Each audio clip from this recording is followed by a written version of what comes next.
नमस्कार, आप देख रहे हैं नई आवाज न्यूज चैनल। मैं हूं आपके साथ अंशु शर्मा। खबरों का रुख करते हैं। लक्सर ICSSR अथवा भारतीय सामाजिक विज्ञान अनुसंधान परिषद द्वारा लक्सर क्षेत्र के राय से स्थित हर्ष विद्या मंदिर PG कॉलेज परिसर को चिन्हित कर 2 दिवसीय राष्ट्रीय सेमिनार का आयोजन किया गया है, जिसमें देश भर के विभिन्न हिस्सों से कई दिग्गज वक्ताओं विशेषज्ञों द्वारा मौके पर शिरकत की गई।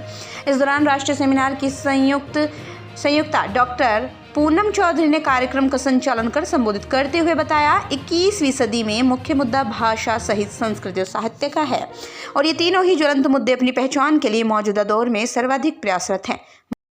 मगर विदेशी संस्कृति हमारी मूल संस्कृति को प्रभावित कर रही है, जिसकी सुरक्षा और संरक्षण प्रत्येक देशवासी का मूल कर्तव्य होना चाहिए। इस दौरान राष्ट्रीय अस्मिता के निर्माण में भाषा सहित साहित्य और संस्कृति का योगदान नामक लिखित कथन प्रचारित कर विशेष पुस्तक का भी विमोचन किया गया है। वहीं कार्यक्रम में कुमाऊं विश्वविद्यालय से हिस्सा लेने पहुंचे मुख्य वक्ता प्रोफेसर LM जोशी ने बताया, वाकई हमारे देश की मूल पहचान पर बल देने की आवश्यकता हो चली है। वहीं क्षेत्र के ब्लॉक प्रमुख संस्थान सचिव हर्ष कुमार दौलत ने कार्यक्रम की सराहना करते हुए कहा, प्रतिवर्ष उक्त राष्ट्रीय सेमिनार के माध्यम से सभी को जागरूक करना चाहिए ताकि छात्रों को एक उच्च मुकाम हासिल कराया जा सके। लक्सर से जसवीर सिंह की रिपोर्ट। आजकल ग्रैंड इंडियन नैरेटिव, ठीक है, और Indian culture, Indian languages, Indian literature, ठीक है। प्रॉब्लम हमारे यहाँ क्या रही, जो मैंने आपको एडम्स और मैकेले के बारे में तो आपने भी सुना होगा, एडम्स के बारे में बहुत कम। एडम्स की जो सर्वे इंडिया की थी, इट वाज रियली वंडरफुल। उसने कहा India has a very wonderful system of education, ठीक है। तब उसने मैकेले को भेजा, उसने पूरी सर्वे कंडक्ट कराई पूरे देश में, ठीक है, और एक लेटर में सारे टॉल्स एंड पाठशालास की ग्रांट को बंद कर दिया। English education was introduced. जो हमारा कल्चर में, जो हमारे लैंग्वेज में डिस्टोरिएशन, डिस्ट्रैक्शन एंड डिवास्टेशन आया है, उसका सबसे बड़ा कारण यही है। ये NEP आने के बाद, इसको लोग न्यू एजुकेशन पॉलिसी कहते हैं, इट्स नेशनल एजुकेशन पॉलिसी। इसमें मैं एक मीटिंग में भी था, तो उसमें हमने ये कहा कि कक्षा 5 तक की जो शिक्षा है, वो जिस क्षेत्र की जो भाषा है उसमें दी जाए। इससे हमारी क्या होगी, जो डाइंग लैंग्वेजेज है, मैं उस पार्ट में आया नहीं क्योंकि मेरे पास करीब 2-2.5 घंटे में बोल सकता था इसमें। प्रॉब्लम ये था कि थोड़ा टाइम, लंच, तमाम चीजें मुझे भी लौटना है। तो दिक्कत क्या है कि हमारे आजकल प्रॉब्लम ये हो गई है कि हमारी अपनी जो भाषाएं हैं, इसको कहते हैं फोनोसाइट। हम लोग इको डिजास्टर की बात करते हैं, फ्लोरा एंड फौना खत्म हो रहा है, स्पीसीज खत्म हो रही है। Nobody talks about the फोनोसाइट।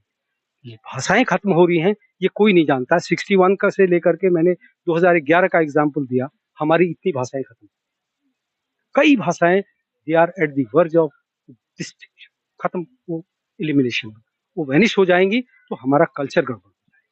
जैसा कि हम अभी जानते हैं 21वीं सदी में हमारा जो मेन मुद्दा चल रहा है वो चल रहा है संस्कृति का, साहित्य का और भाषा का, और ये तीनों ज्वलंत मुद्दे हैं जो आज के टाइम में 21वीं सदी में बहुत ज्यादा प्रयासरत है। जो हमारी नई जनरेशन है, नई पीढ़ी है, अभी हम देख रहे थे कि जो सेमिनार हॉल में बैठे हैं, हमने 90% हमारे बच्चे बैठे थे, स्कॉलर्स बैठे थे, जो वो आगे ये सीखे कि हमारी संस्कृति है क्या।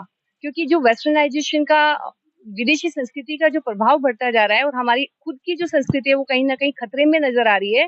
तो जो हमारे स्कॉलर्स हैं, विद्वजन है, डिग्निटरीज हैं, जो बाहर से आ रहे हैं, स्पीकर्स बोल रहे हैं, सुन रहे हैं, क्योंकि जैसा हम देखते हैं, सुनते हैं, वही हम अपनाते हैं। तो हमने अभी टीवी को अपना लिया, पिक्चर्स को अपना लिया, लेकिन हम ये साक्षात ये दिखाना चाहते हैं कि जो हमारी संस्कृति है, वो हमारी सभ्यता है, वो नहीं जो हम एक फिल्मी पर्दे पर देख रहे हैं, वो है जो हम सामने असलियत में और हकीकत में सामने देख रहे हैं। और इस पहल के साथ सिर्फ एक प्रयास किया गया है कि जो हमारी नई जनरेशन है, नई पीढ़ी है, वो अपनी संस्कृति को पहचाने, वो अपनी भाषा को पहचाने और वो अपने कर्तव्यों को पहचाने। जो ये सेमिनार है, ये संगोष्ठी है, ये अंग्रेजी भाषा द्वारा की गई है, लेकिन इसका जो प्रयास है वो अंग्रेजी नहीं है, वो सिर्फ भाषा है। भाषा मैटर नहीं करती, भाषा कोई भी हो सकती है, तमिल, तेलुगु, हिंदी, संस्कृत कोई भी हो सकती है, गुजराती हो सकती है, लेकिन हमारा प्रयास है कि हम अपनी भाषाओं के द्वारा अपनी संस्कृति की पहचान को बढ़ाएं, अपनी संस्कृति को पहचानें। जो ये राष्ट्रीय सेमिनार, ये हम लोग प्रत्येक वर्ष में हमारे यहाँ कम से कम 6 या 7 सेमिनार आयोजित हो जाते हैं। इनका मेन उद्देश्य इस पर ये है कि हम लोग दूर-दराज और जो हमारा, क्योंकि आप जानते हैं हर्ष विद्या मंदिर PG कॉलेज रायसी में और अति दुर्गम क्षेत्र में और बाढ़ग्रस्त क्षेत्र में ये महाविद्यालय स्थित है। तो यहाँ के जो हमारे जो युवा पीढ़ी है उन तक, उनके सभी तक उनको ये ज्ञान प्राप्त कराना, उन्हें ऊँचाइयों तक पहुँचाना और इस तरीके की उन्हें उपलब्धियाँ प्राप्त करानी, जिससे कि वे लोग अपने जीवन में एक नई ऊंचाइयों को छू सकते हैं और अपना नए मुकाम हासिल कर सकते हैं। इन सेमिनार का ये उद्देश्य हमारा है। तो ये थी अभी तक की छोटी बड़ी खबरें। ऐसी ही खबरों से जुड़े रहने के लिए लगातार देखते रहिए नई आवाज न्यूज चैनल। नमस्कार।